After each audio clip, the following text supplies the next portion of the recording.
Good morning friends, मैं advocate Paresh Modi from Ahmedabad Gujarat. जैसे कि मैंने अगला वीडियो पोस्ट किया था, मैं यहाँ दुबई आया हुआ हूँ और मैंने यहाँ पे फैमिली टूर के साथ यहाँ पे साइबर क्राइम का क्या हाल है और यहाँ पे कितने अफेक्टेड लोग हैं जो कि एक्चुअल इंडियन है, वो चीज़ के लिए भी मैंने यहाँ पे बहुत से मोबाइल स्टोर में, बहुत से रिटेल आउटलेट्स में और जहाँ पे ये लोग काम करते हैं या उनको XYZ तरह से सैलरी मिलती है, उनके लिए जो क्या होता है उनके पास सैलरी इंडिया ट्रांसफ़र करने के लिए, वो चीज़ मैंने जानने का यहाँ पे ट्राई किया हुआ है। देखिए, मैंने सबसे बड़ी बात जो देखी है कि जितने भी लोग दुबई में या आउट ऑफ इंडिया काम करते हैं तो वो लोग अपना सैलरी, अपना कमाया हुआ पैसा वो लोग इंडिया अपने पेरेंट्स को या फैमिली को भेजना चाहते हैं। ठीक है, अब ऐसा कोई रेमेडी नहीं है, या तो आप कैश अपने साथ कैरी करके लेके आओ, वो भी XYZ अमाउंट से ज़्यादा नहीं होना चाहिए, इमिग्रेशन का इश्यू नहीं होना चाहिए तो अलग बात है। पर उससे अलावा जब आपकी फैमिली को कोई ज़रूरत होती है तो आपके पास ऐसे बहुत कम चांस है, ऐसे बहुत कम जरिए है कि आप वो पैसा आपकी फैमिली को भेज पाओ। और अगर आप लीगल तरीके से इसको भेजना चाहते हो तो उसका जो एक्सचेंज रेट है वो ज़्यादा होता है, वो कॉस्ट ज़्यादा करता है। और एक आम इंसान जो कि 50, 60, 70 हज़ार, 80 हज़ार कमाने के लिए इंडिया के बाहर गया हुआ है, उसके लिए बहुत तकलीफ वाली बात है कि इतना हाई एक्सचेंज रेट उसको काटा जाए। तो ultimately what they are doing, जैसे कि दुबई के अंदर है, तो दुबई के अंदर लोग हुंडी यूज़ करते हैं, मनी एक्सचेंज ऐप यूज़ करते हैं और अपने दुबई के बैंक अकाउंट से पैसा जो होता है वो उठा के दुबई के कोई XYZ मनी एक्सचेंज ऐप वाले के अकाउंट में यहाँ पे कैश डिपॉजिट करते हैं। अब ये कैश डिपॉजिट कौन करते हैं उनको नहीं पता, उनको सिर्फ इतना पता है कि मैं तो ये मनी एक्सचेंज स्टोर में गया, उन लोगों ने मुझे बोला कि आप ये अकाउंट में पैसा भर के स्लिप हमको दिखा दो, तो वो लोगों ने वहाँ पे पैसा भर, वो दिरहम जो था वो बैंक में उनके कहने के मुताबिक जो भी था उसमें डाल के उनको स्लिप दिखा दिया।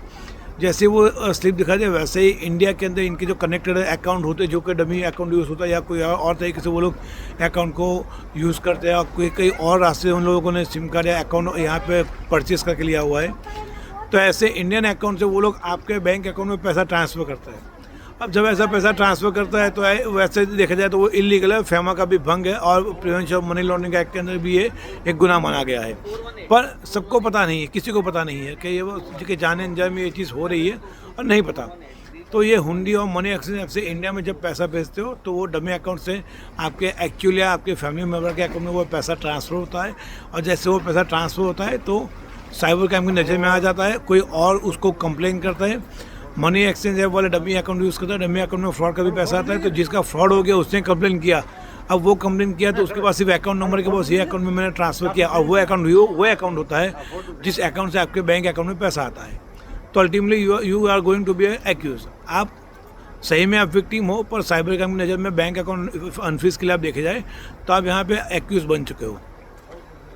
अब ये कंप्लेंट पूरे इंडिया के जिस कोने से कंप्लेंट करेगा वहाँ पे उसके लोकल पुलिस थाने में ये कंप्लेंट दर्ज होती है, 1930 के जरिए ये सेंट्रलाइज होता है और उसके बाद वो आपके लोकल पुलिस थाने में फॉरवर्ड होती है और लोकल पुलिस थाना जहाँ पे कंप्लेन करी है वो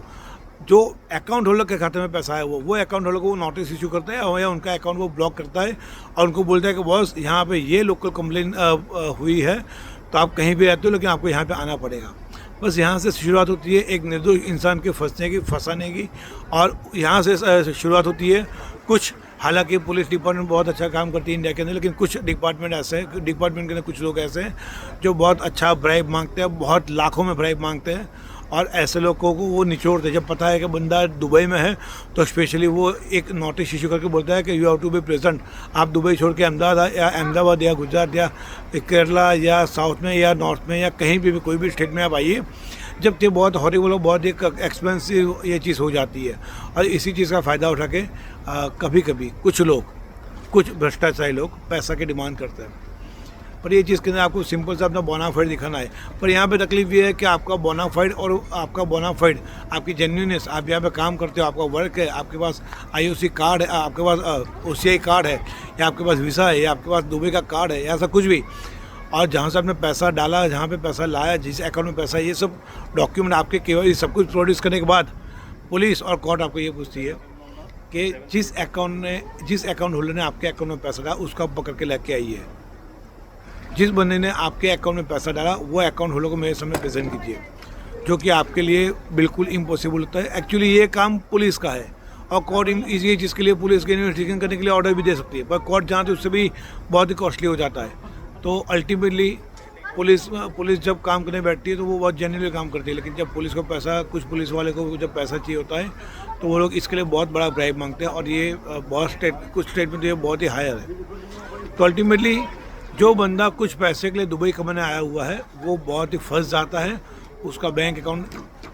होल्ड हो जाता है, या तो पूरा लियन होता है या तो पूरा फ्रीज हो जाता है। तब जाके उसको जरूरत पड़ती है एक साइबर क्राइम लॉयर की, cyber crime lawyer in India या bank account freeze lawyer in India, ऐसा करके वो गूगल पे सर्च करता है और कुछ